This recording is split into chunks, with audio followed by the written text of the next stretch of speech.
মধ্যবিত্ত পরিবারে জন্ম নেওয়া একটি ছেলে ইউটিউব থেকে এত টাকা কামিয়েছে যে ইউটিউবের সিইও মিস্টার নীলমোহনের নেতোট $1.5 মিলিয়ন। অন্যদিকে ওই ইউটিউবারের নেতোট $500 million. Mr. Beast. Of Mr. Beast. He is the biggest name on YouTube right now. He's got 289 million subscribers. হ্যাঁ, আজকের ভিডিওতে কথা বলবো দুনিয়ার সবচেয়ে বড় ইউটিউবার মিস্টার বিস্ট সম্পর্কে। আমার পিছনে পৃথিবীর সবথেকে এক্সপেন্সিভ কার্স রয়েছে আর আমরা সেগুলোকে ওড়াবো, জলের উপরে চালাবো, ড্রাইভ করব।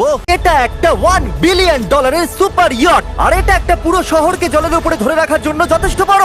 7 মে 1998 সালে আমেরিকার ক্যান্সাস শহরে এক মধ্যবিত্ত পরিবারে মিস্টার বিস্টের জন্ম হয়। তার পুরো নাম জেমস স্টেপেন জিমি ডোনাল্ডসন। তার মা তাকে ভালোবেসে জিমি ডাকে আর সোশ্যাল মিডিয়ায় মানুষ তাকে মিস্টার বিস্ট নামে চেনে। আমি এখন পৃথিবীর সবথেকে উঁচু বিল্ডিং এর টপে দাঁড়িয়ে আছি। এটা অসাধারণ। তার মা আর্মিতে ছিল আর তার পরিবার না তো ছিল অনেক ধনী আর না ছিল গরিব। কিন্তু 2007 সালে তার সাথে এমন কিছু হয় যার কারণে তার পুরো জীবন বদলে যায়। 2007 সালে তার মা এবং বাবার ডিভোর্স হয়ে যায়। কারণ হিসেবে জানা যায় তার বাবা তার মাকে অনেক বেশি টর্চার করত, যার কারণে তার মা তার বাবার সাথে ডিভোর্সের সিদ্ধান্ত নেয়। ওই সময় জিমির বয়স মাত্র 9 বছর ছিল। নিজের পরিবারকে আলাদা হতে দেখে সে খুব কষ্ট পায়, অনেক বেশি ডিপ্রেশনে চলে যায়। শেষ পর্যন্ত জিমি এবং তার ভাই তার মায়ের সাথে থাকা শুরু করে। জিমির পড়াশোনার প্রতি কোনো ইন্টারেস্ট ছিল না, তার ইন্টারেস্ট ছিল ইউটিউবে। আর 2010 সালে ইউটিউব আমেরিকায় ট্রেন্ড হতে শুরু করে।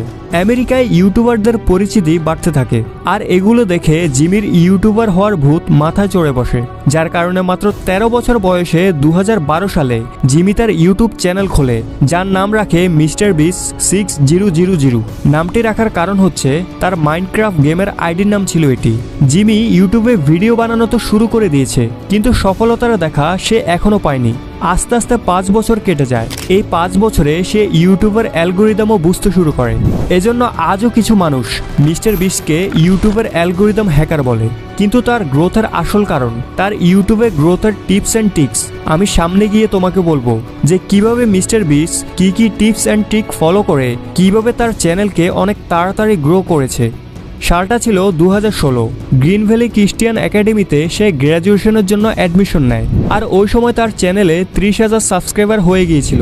তার গেমিং ভিডিও আস্তে আস্তে গ্রো হতে শুরু করে, আস্তে আস্তে সাবস্ক্রাইবার বাড়তে শুরু করে, যার কারণে সে একটি সিদ্ধান্ত নেয়। সেই একটি ডিসিশন তার জীবনকে গড়তে পারে অথবা সেই একটি ডিসিশন তার জীবনকে বরবাদ করতে পারে। 2016 সালে সে তার কলেজ থেকে ড্রপ আউট নেয় আর ইউটিউবকে ফুল টাইম হিসেবে নেওয়ার সিদ্ধান্ত নেয়। বন্ধুরা, তার এই ঘটনা থেকে আমাদের সবার শেখা উচিত যে জীবনে যখন আমরা কনফিউজ হব তখন আমাদের যে কোনো একটি ডিসিশন নেওয়া অনেক জরুরি। ওই একটি ডিসিশন তোমার জীবন তৈরি করতে পারে অথবা ধ্বংস করতে পারে। এজন্য আমাদেরকে আমাদের জীবনের সবচেয়ে বড় একটি সিদ্ধান্ত ভেবে চিন্তে নেওয়া উচিত। সাথে সাথে ফল পাওয়ার আশা না করে আমাদের লং টার্মে ফোকাস করা উচিত। সে সময় জব, ডিগ্রি এগুলো শর্ট টার্মে পাওয়া যেত, কিন্তু জিমির প্রয়োজন ছিল লং টার্ম। সে রাতারাতি কিছু পেতে চায়নি, সে বড় কিছু করার কথা ভেবেছে যা আজ তাকে দুনিয়ার নাম্বার 1 ইউটিউবার বানিয়ে দিয়েছে। এখন যখনই সে কলেজ ছেড়েছে তার মা তার এই সিদ্ধান্তকে কোনোভাবেই সাপোর্ট করেনি, বরং রেগে তাকে ঘর থেকে বের করে দেয়। কিছু সময় পর মিস্টার বিস্ট তার মায়ের কাছে যায় এবং তাকে বোঝানোর চেষ্টা করে। আর মিস্টার বিস্টের চোখে যে চমক ছিল, তার যে প্ল্যানিং ছিল, সেটি দেখে তার মাও তাকে সাপোর্ট করা শুরু করে। আস্তে আস্তে চলে এলো 2017। এতদিনে মিস্টার বিস্ট তার কন্টেন্ট অনেক ইমপ্রুভ করে, অনেক কিছু শেখে। আর সেই সাথে সে একটি চ্যালেঞ্জিং ভিডিও বানিয়েছিল জানুয়ারি 2017-তে, যে ভিডিওর মধ্যে সে 0 থেকে 1 লাখ পর্যন্ত কাউন্ট করে এবং সেই ভিডিওটি শুট করার জন্য তার 40 ঘন্টা সময় লেগেছিল। কিন্তু ফাস্ট ফরওয়ার্ড করার পর ভিডিওটি 24 ঘন্টার হয়। এই ভিডিওটি তার ভাইরাল হতে শুরু করে এবং আমেরিকায় এটি একটি ট্রেন্ড হয়ে যায়। আর সেই সাথে তার নাম পুরো আমেরিকায় ছড়িয়ে পড়ে। আর 2017 সালেই তার চ্যানেলে টোটাল 1 মিলিয়ন সাবস্ক্রাইবার হয়ে যায়। এর কিছুদিন পর 6 নভেম্বর 2018 সালে তার চ্যানেলে 10 মিলিয়ন সাবস্ক্রাইবার পূর্ণ হয়। তারও কিছুদিন পর 8 জানুয়ারি 2019 সালে তার চ্যানেলে 20 মিলিয়ন সাবস্ক্রাইবার হয়ে যায়। আর সেই সাথে মিস্টার বিস্ট ওয়ার্ল্ডের ফাস্ট গ্রোয়িং ইউটিউব চ্যানেলের মধ্যে তার রেকর্ড করে নেয়। তুমি হয়তো লক্ষ্য করলে দেখবে তার চ্যানেল 2018 সালে সবচেয়ে বেশি গ্রো করে। এর কারণ হচ্ছে ওই সময় টি সিরিজ এবং পিউডিফাই এর মধ্যে সবচেয়ে বেশি কম্পিটিশন ছিল। আর এই সময়ের মধ্যে মিস্টার বিস্টেরও অ্যালগোরিদম সম্পর্কে ধারণা হয়ে যায় আর সে ট্রেন্ডকে ফলো করে। আর ওই সময় ট্রেন্ডে ছিল পিউডিপাই, আর সে এই সুযোগটাকে কাজে লাগিয়ে পিউডিপাইকে সাপোর্ট করা শুরু করে এবং পিউডিপাইকে নিয়ে অনেকগুলো ভিডিও বানায় এবং লাইভ স্ট্রিম করে, এমনকি সাব টু পিউডিপাই নামের টি শার্টও বিতরণ করে, যার কারণে পিউডিপাইয়ের যারা অডিয়েন্স ছিল তারা মিস্টার বিস্টকে পছন্দ করা শুরু করে, মিস্টার বিস্টকে ফলো করা শুরু করে, তাকে সাপোর্ট করতে থাকে। আর 2018 সালে মিস্টার বিস্ট তার চ্যানেলকে অনেক দ্রুত গ্রো করায়। এরপর সময় আসে 23শে নভেম্বর 2019। মিস্টার বিস্ট তার চ্যানেলে একটি ভিডিও আপলোড করে যার টাইটেল ছিল ওপেন এ ফ্রি ব্যাংক। এই ভিডিওটিতে মিস্টার বিস্টের উপর অভিযোগ করা হয় যে সে তার ভিডিওতে নকল টাকার ব্যবহার করে। এরপর মিস্টার বিস্ট পুরো ডাউট ক্লিয়ার করে। 2020 সালে মিস্টার বিস্ট ইউটিউব থেকে সবচেয়ে বেশি আর্নিং করা ক্রিয়েটর হয়ে যায়। এটা দেখে পুরো দুনিয়ায় ছড়িয়ে থাকা যত ক্রিয়েটর ছিল, যত ইউটিউবার ছিল, তাদের নজর মিস্টার বিস্টের দিকে যায়। আর মিস্টার বিস্ট তার কন্টেন্টকে ইমপ্রুভ করার পেছনে সময় দেয়, নিজের টিম বিল্ড করে। আর আজ টোটাল 250 লোক কাজ করে তার টিমে। এখন আসা যাক মিস্টার বিস্টের গ্রোথের পেছনের রহস্য। মিস্টার বিস্ট কি সত্যি ইউটিউবের অ্যালগরিদমকে হ্যাক করেছে? অনেক ইন্টারভিউতে মিস্টার বিস্ট সবসময় বলে এসেছে, আর যেটা আসলেই সত্য সেটা হচ্ছে ইউটিউবে ভিডিও ভাইরাল হওয়ার পেছনে 3টি ট্রিক্স কাজ করে। প্রথম, সিটিআর। তুমি দেখবে মিস্টার বিস্টের যে থাম্বনেলগুলো সেগুলো খুব বেশি লাইট কালার হয়, খুব বেশি অ্যাট্রাকটিভ হয়, যার কারণে 50টি থাম্বনেল একসাথে রাখলেও মিস্টার বিস্টের থাম্বনেল চোখে পড়বে, যেটা অনেক মানুষকে আকর্ষণ করে। দ্বিতীয় হলো ওয়াচ টাইম। মিস্টার বিস্ট বলে আপনার ভিডিওতে যদি প্রপারভাবে ওয়াচ টাইম আসে তখন ইউটিউব আপনার ভিডিও ভাইরাল করতে বাধ্য। এই জন্য তুমি দেখবে মিস্টার বিস্টের ভিডিও যত বড়ই হোক কিন্তু এডিটিং, মিউজিক এবং যে কোনো কথা এতটা ঘুরিয়ে পেঁচিয়ে বলে, যার কারণে মানুষ দেখে মজা পায়। আর তারা পুরো ভিডিও তো দেখেই, আর না হলে কমপক্ষে 50% তো দেখে, যার কারণে বেশি ওয়াচ টাইম পাওয়ার কারণে মিস্টার বিস্টের ভিডিও ভাইরাল হয়। আর লাস্ট পয়েন্ট হলো কন্টেন্ট। এই বাথটাবটা সাপ দিয়ে ভরা। আমাদের মধ্যে যে কেউ এই বাথটাবে বসতে পারলে আমি তার মাকে দেব $10,000। আর এই ভিডিওতে আমরা দূর করব 1000 লোকের অন্ধত্ব।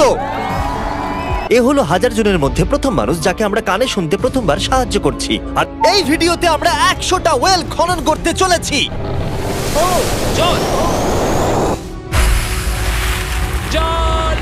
মিস্টার বিস্ট সবসময় অডিয়েন্স যেটা ভাবেনি তার থেকে বেশি কিছু দেখায়, যার কারণে অডিয়েন্স একটা নতুন অভিজ্ঞতা পায়, নতুন কন্টেন্ট পায়, যার কারণে অডিয়েন্স তার সাথে এঙ্গেজ থাকতে পারে।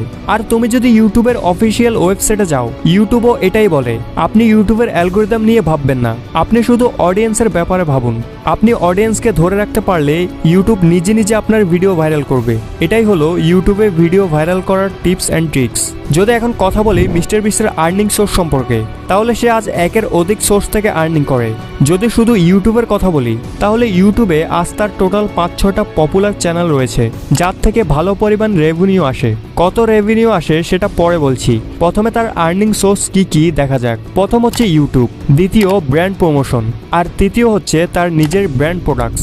মিস্টার বিস্টের নামে চকলেট, বার্গার এবং কাপড়ের ব্র্যান্ড রয়েছে, যার কারণে মিস্টার বিস্ট ইউটিউবের পাশাপাশি একজন সফল বিজনেসম্যান। মিস্টার বিস্ট আজ আরবারের ফান্ড রেজার, যেখানে টোটাল $23 মিলিয়ন ফান্ড রেজ করেছে সে। তার প্রথম চ্যানেল হলো মিস্টার বিস্ট, যেটাতে বর্তমানে 346 মিলিয়ন সাবস্ক্রাইবার রয়েছে। আর দ্বিতীয় চ্যানেলটি হলো মিস্টার বিস্ট গেমিং, যেটাতে 46 মিলিয়ন সাবস্ক্রাইবার রয়েছে। এরপর beast react, mister beast 2, beast philosophy, এরকম অনেক চ্যানেল রয়েছে যার সবগুলোতে মিলিয়ন সাবস্ক্রাইবার রয়েছে। আর এই সমস্ত সোর্স মিলে মিস্টার বিস্টের মান্থলি আর্নিং $3 মিলিয়ন। আর এটা নির্দিষ্ট না, এভারেজে বললাম, কখনো বাড়ে কখনো কমে। সো বন্ধুরা, আই হোপ এই ভিডিও থেকে তুমি মিস্টার বিস্ট সম্পর্কে অনেক কিছু জেনেছো, যে কিভাবে একজন মিডল ক্লাস ছেলে আজ দুনিয়ার সবচেয়ে বড় ইউটিউবার হলো, আর নিজের কন্টেন্টের মাধ্যমে না জানি কত মানুষের উপকার করেছে, না জানি কত টাকা গরিব মানুষকে এবং ওই সমস্ত মানুষকে দান করেছে যাদের সত্যি দরকার ছিল, যার কারণে আজ মিস্টার বিস্ট মানুষের অন্তরে গেঁথে গেছে। কমেন্ট করে জানাও তুমি কি মিস্টার বিস্টের ভিডিও দেখেছো কখনো। আর আজকের ভিডিওটি বানাতে অনেক কষ্ট হয়েছে, অনেক ইনফরমেশন কালেক্ট করতে হয়েছে। সো এত কষ্ট করছি তারপরেও তোমরা ভিডিওতে লাইক করো না, তাড়াতাড়ি ভিডিওতে লাইক করো। সো আজ এই পর্যন্তই, দেখা হচ্ছে পরবর্তী অন্য কোনো ভিডিওতে। সে পর্যন্ত সবাই ভালো থেকো। Thanks for watching.